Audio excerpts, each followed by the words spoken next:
A belated Happy New Year to you all. Let's hope that 2021 proves to be a better year than 2020. The dawn of the year brought mixed news. The rollout of the COVID vaccination offers real cause for optimism.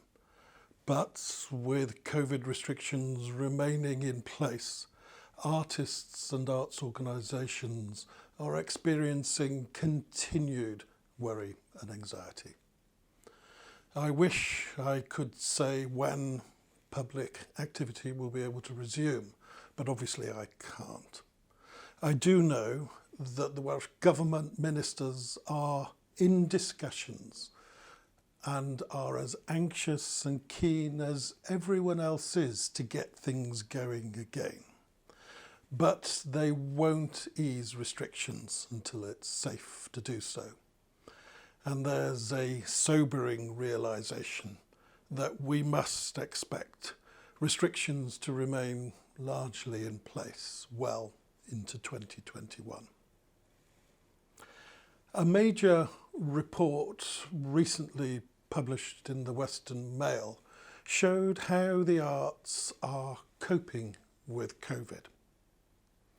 Its tone was of organisations who are approaching the difficulties that we face with a worried stance, but who are determined and resolute. As an aside, I also want to say that I was especially grateful for the positive comments about the work of my Arts Council colleagues. We do what we do because that's our job. But it's always tremendously encouraging to hear that our efforts are being appreciated. Thank you. The Western Mail article showed that the arts are very much still here and that they're determined to bounce back once the COVID restrictions begin to ease. Equally important, though, was the opportunity to remind political decision makers that those working in the arts are facing extreme financial pressures and hardship. In my view, the Welsh Government does understand this. The Cultural Recovery Fund, launched over the autumn with significant Welsh Government funding, was an essential financial lifeline. But, of course, this support covers the period until March, and attention now needs to be given to what happens next. You might know that our Arts Council colleagues in England have announced that they're running a second round of the Cultural Recovery Fund. They've been able to do this because the UK government held back money in England from the original allocation of funds. In Wales, the Welsh Government took a different approach, getting as much money out as quickly as it could. For the Arts Council of Wales, this meant that we were able to provide important, urgent support to the majority of those who applied to us. Discussions are underway within the Welsh Government about the possibility of a Cultural Recovery Fund too, and I hope that the Welsh Government will continue its magnificent support for the sector and will identify the further support that's needed. We'll keep you informed of any news on this as we hear it. The pressures of day-to-day financial survival are for many almost overwhelming. Indeed, many of you have moved your activities online and are turning your minds to how the arts can continue to offer new hope to a public starved of the solace, joy and entertainment that we know that the arts can offer.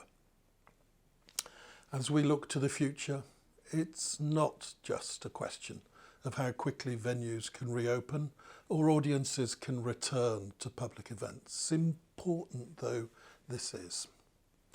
It's about what happens when they do.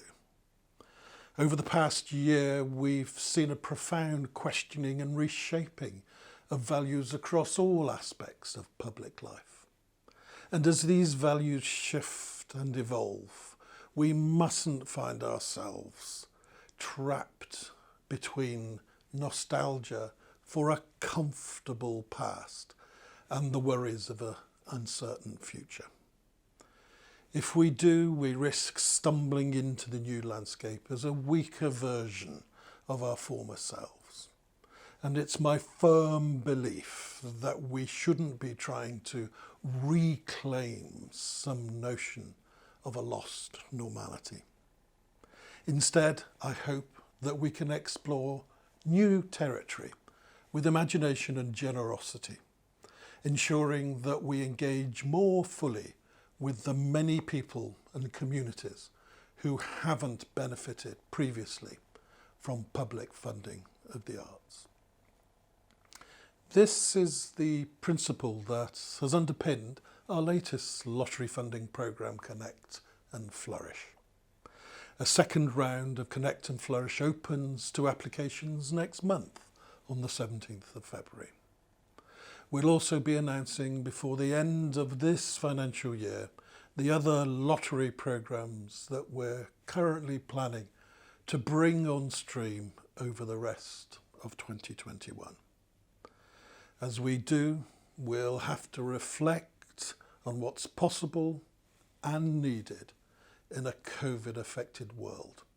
It certainly won't be business as usual.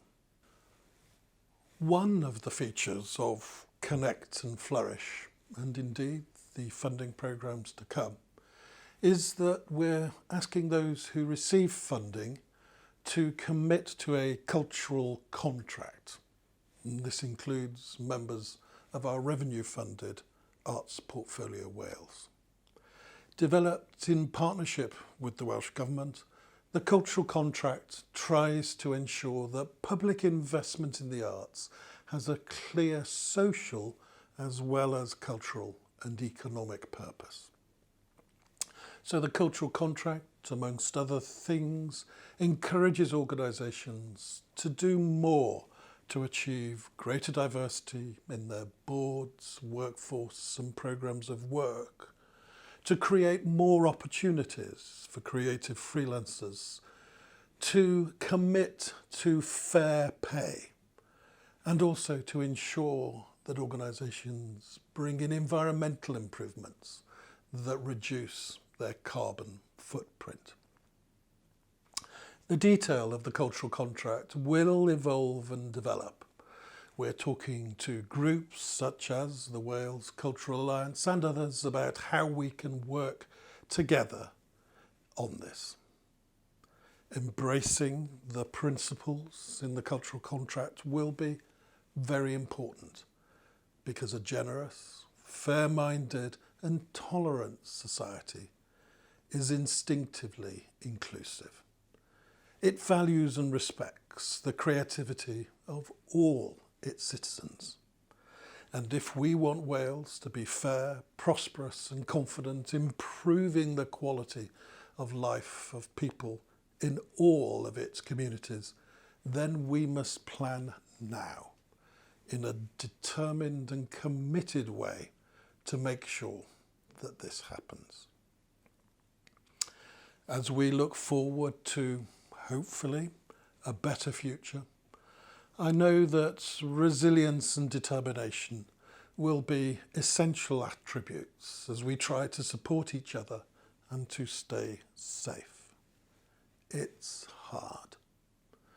I hear stories of hardship and adversity, of those working in the arts questioning if they can continue to do so. But I also hear of remarkable imagination and innovation, and I'm humbled by what you still manage to achieve in spite of these difficult times. The dark days will eventually pass. In the meantime, I can only offer you my sincere best wishes and the unstinting determination of myself and my colleagues to do everything possible to support you in your efforts.